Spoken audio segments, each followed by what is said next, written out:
Alabama State House, and a couple weeks ago, Miss Beth called and said, can we get a resolution declaring Hank's 100th birthday as Hank Williams Day in Alabama? And either by coincidence or perhaps divine intervention from above, the legislature was in special session to redraw congressional districts. Had that not been the case, we could not have passed this resolution that they have asked me to read to you today. It was sponsored by Senator April Weaver of Briarfield, Alabama, and it reads, whereas Hiram Hank Williams was born to parents Lon and Lillian Williams in Mount Olive, Alabama on September 17, 1923, and whereas at an early age, Williams developed a love of music and was soon taught to play guitar by blues musician Rufus T. Tot Payne, who performed on the streets of Greenville and Montgomery. And whereas, after winning a Montgomery talent show at age 13 by performing his self-penned song, WPA Blues, Williams became a popular performer on local radio and in bars, honky-tonks, and other venues throughout Alabama. And whereas, after signing with the Acuff Rose publishing firm, Williams scored his first national recording hit with Moving On Over in 1947, and later followed with hits that included Your Cheatin' Heart, Jambalaya, Kalijah, I'm So Lonesome I Could Cry, My Bucket's Got a Hole in It, Mind Your Own Business, Hey Good Lookin', Honky Tonk Blues, Lovesick Blues, You and Again, I Can't Help It, and other lasting classics in the American Songbook.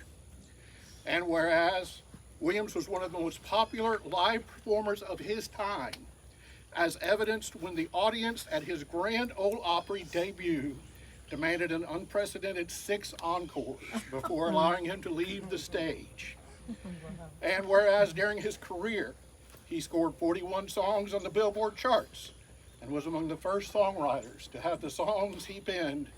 cross over from the country music charts to the pop music charts. And whereas Williams is one of only 14 performing artists and executives in history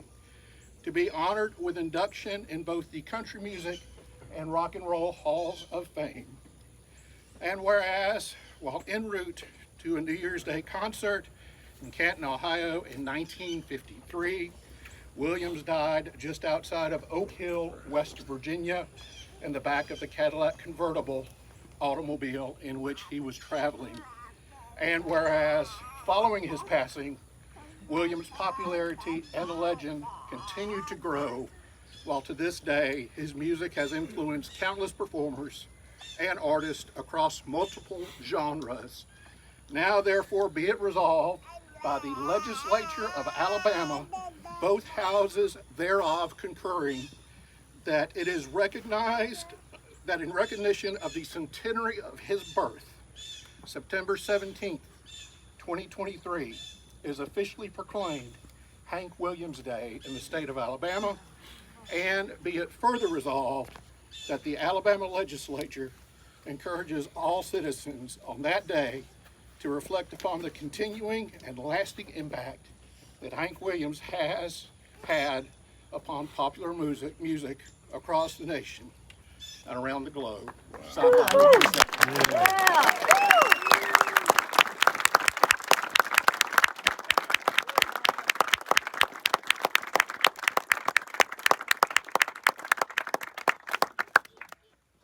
David, thank you very much for that proclamation.